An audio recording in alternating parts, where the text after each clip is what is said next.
Today we will discuss about Charles law. Charles law को start करते हैं। देखें, गैसेस लॉ हम पढ़ रहे थे, आपका चैप्टर था स्टेट्स ऑफ मैटर। अब गैसेस लॉ में मैंने कहा था कि 5 लॉज ऐसे हैं जो हम पढ़ेंगे, उनमें से पहला पढ़ लिया, सेकंड है चार्ल्स लॉ। इसको स्टार्ट करते हैं।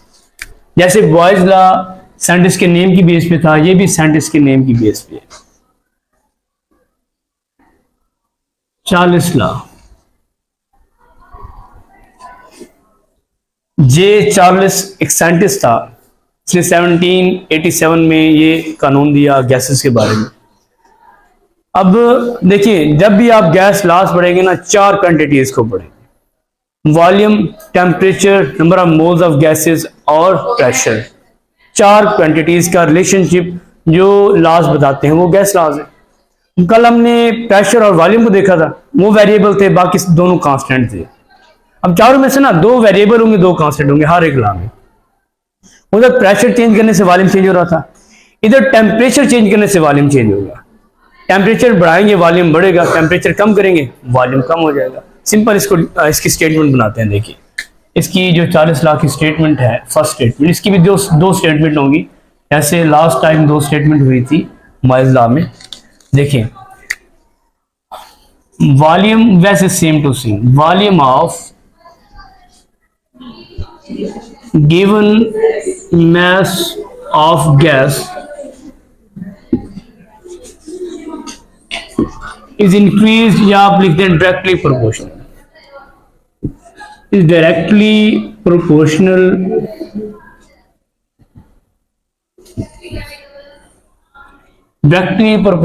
to temperature. देखिए, तो टेम्परेचर और वॉल्यूम का रिलेशनशिप है। टेम्परेचर कंडीशन क्या है? When pressure is kept constant, when pressure is kept constant. जब प्रेशर चेंज ना हो, प्रेशर को हमने कांस्टेंट रखना है। लास्ट टाइम जो लॉज पढ़ा था उसमें टेम्परेचर को कांस्टेंट रखना है, इधर प्रेशर कांस्टेंट होगा। This is known as Charles law. ये चार्ल्स लॉ की फर्स्ट स्टेटमेंट है। अगर हम इसको मैथमेटिकली लिखें तो किस तरह होगी? अगर हम इसकी मैथमेटिकल एक्सप्रेशन देखिए,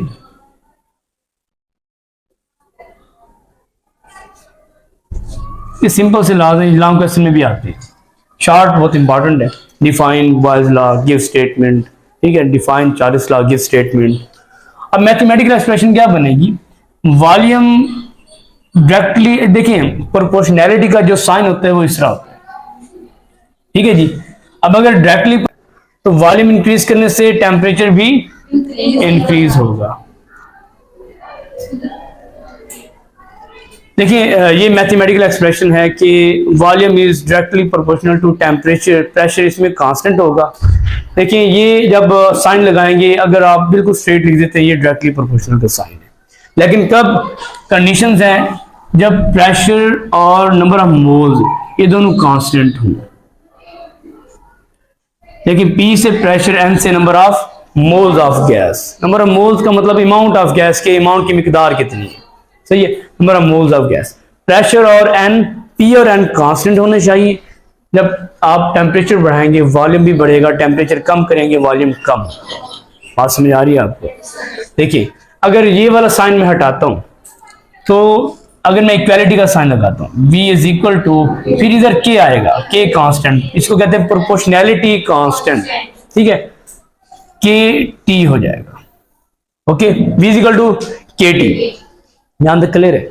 अगर इसको मैं थोड़ा रीअरेंज करूं तो K is equal to V और T, मतलब V ratio T, volume ratio temperature, ऐसे होगा।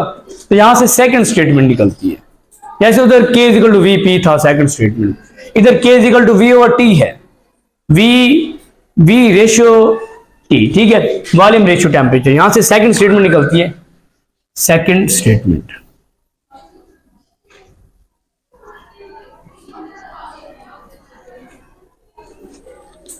देखिए सेकंड स्टेटमेंट क्या होगी कि रेशियो ऑफ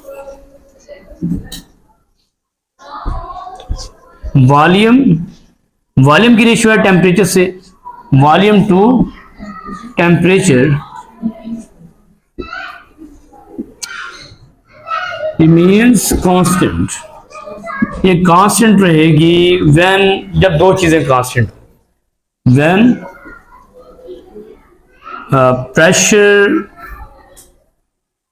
एंड दूसरा क्या है, number of moles of gas, number of moles of gas और केप्ट कांस्टेंट।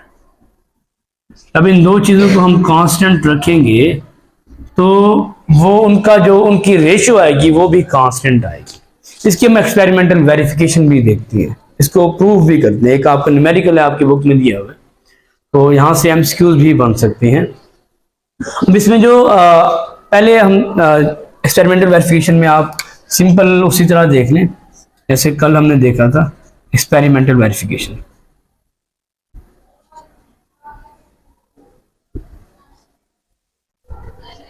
एक सिलेंडर लें, उसमें गैस फिल कर दें, तो गैस लॉज है तो गैस ही लेंगे, लिक्विड तो सॉलिड, लिक्विड या सॉलिड तो नहीं लेंगे। गैस सिलेंडर के अंदर ले लें, उसको ना बर्नर के ऊपर रख दें। हमने सिलेंडर में गैस ली, एक ये ट्राइपॉड स्टैंड लगा हुआ है, इसको लोहे का स्टैंड कहते हैं, ठीक है, सॉरी आयरन स्टैंड, ट्राइपॉड नहीं, आयरन स्टैंड।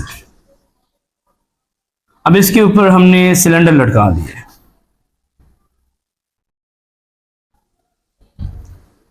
हमने सिलेंडर लगा दिया ऊपर, यहाँ पे पिस्टन है सिलेंडर का, ये सारी गैस फिल है इसमें। गैस सिलेंडर के अंदर फिल है, ऊपर पिस्टन लगा हुआ है, सिलेंडर को हमने इधर फिक्स कर दिया इसके साथ।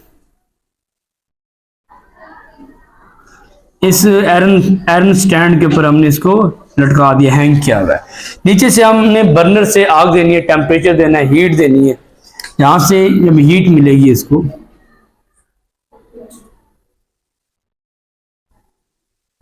यहां से जब हीट मिलेगी तो इसका टेम्परेचर इंक्रीज होगा।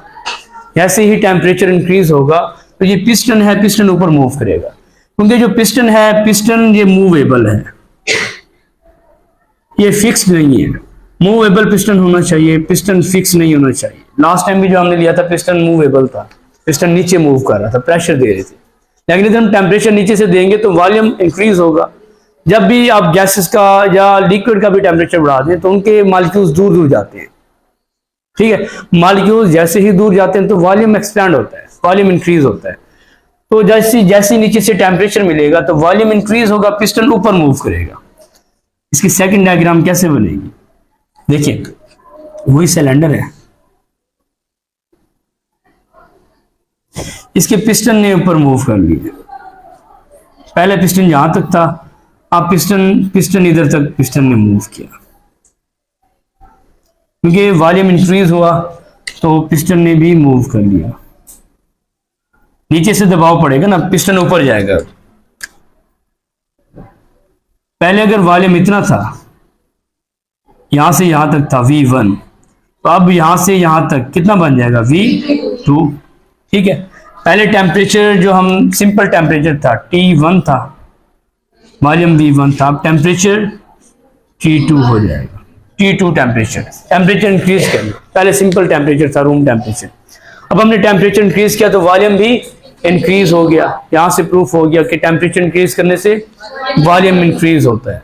तो आपने इसमें याद क्या करना है, डेफिनेशन तैयार करनी है आपने, इसमें एक आपने ये रिलेशनशिप याद रखनी, मैथमेटिकल रिलेशनशिप। उसके बाद सेकंड स्टेटमेंट को भी आपने देखना है, उसमें देखना है कांस्टेंट कौन सी चीज होगी। बॉयज लॉ में कांस्टेंट टेम्परेचर था, इसमें कांस्टेंट प्रेशर है, ठीक है। अच्छा, एक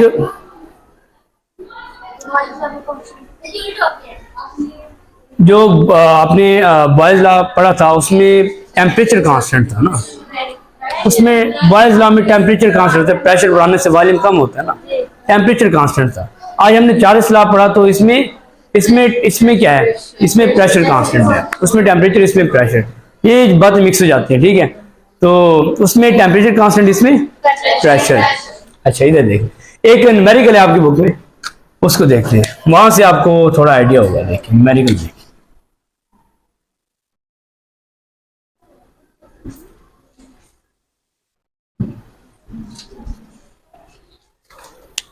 आपकी बुक में न्यूमेरिकल है, आपने वैल्यूज मुझे बतानी है, गिवन डाटा उसमें दिया हुआ है।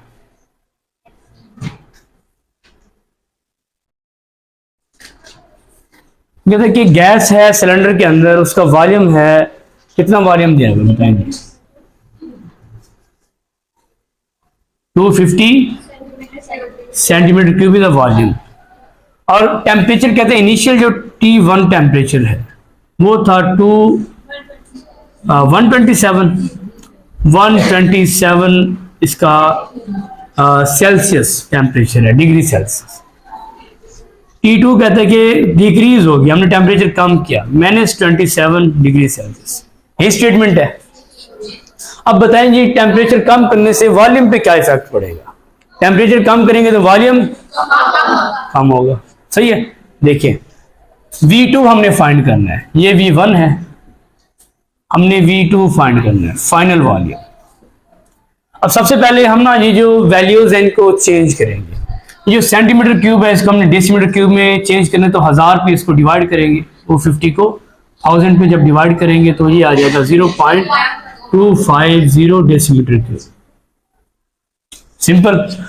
अब ये जो सेल्सियस है, सेल्सियस को केल्विन में चेंज करेंगे। याद रखना कि ये जो हमारे पास टेम्परेचर है ये हम ऑलवेज इसको हम लेंगे केल्विन स्केल के अंदर। तो 40 लाख के अंदर टेम्परेचर है, इसको हम हमेशा केल्विन स्केल के अंदर लेंगे। केल्विन स्केल को हम K से रिप्रेजेंट करते हैं, ठीक है।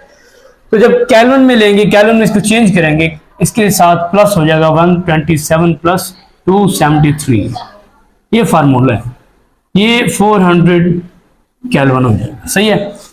अब इधर -27 है, प्लस करो 273, कितना बनता है? 246 केल्विन। ये 3 वैल्यूज आती हैं, 3 ये वैल्यूज हैं, इसको हमने फार्मूले में अप्लाई करना है, ठीक है।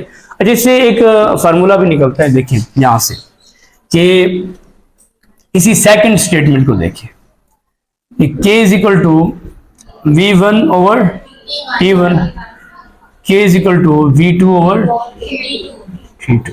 अगर इक्वल करें तो V1 over T1 is equal to V2 over T2। ये स्टेटमेंट है, इसी फार्मूले को हमने वहां पे अप्लाई करना है।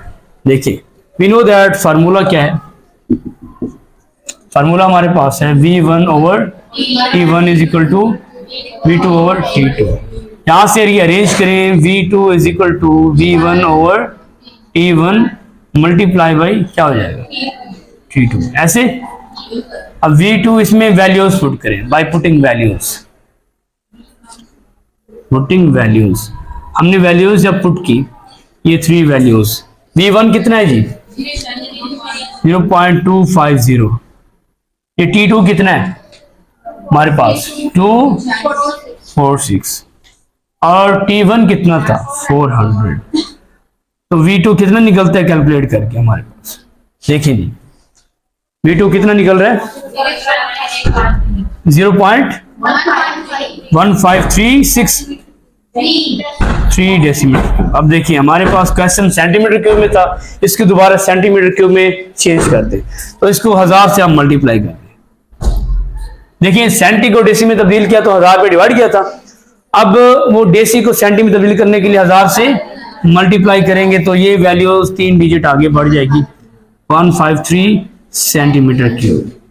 ये आपका आंसर होगा। देखिए हमने जो गैस का इनिशियल वॉल्यूम लिया था V1, वो कितना था? वो 250 था, अब फाइनल कितना हो गया? 153, तो डिक्रीज हुआ। टेम्परेचर कम किया तो वॉल्यूम भी डिक्रीज हो गया। यहां से ये प्रूफ मिलता है कि वॉल्यूम और हमारे पास टेम्परेचर हैं ये डायरेक्टली रिलेटेड है, एक बढ़ेगा दूसरा बढ़ेगा, एक कम होगा दूसरा कम होगा।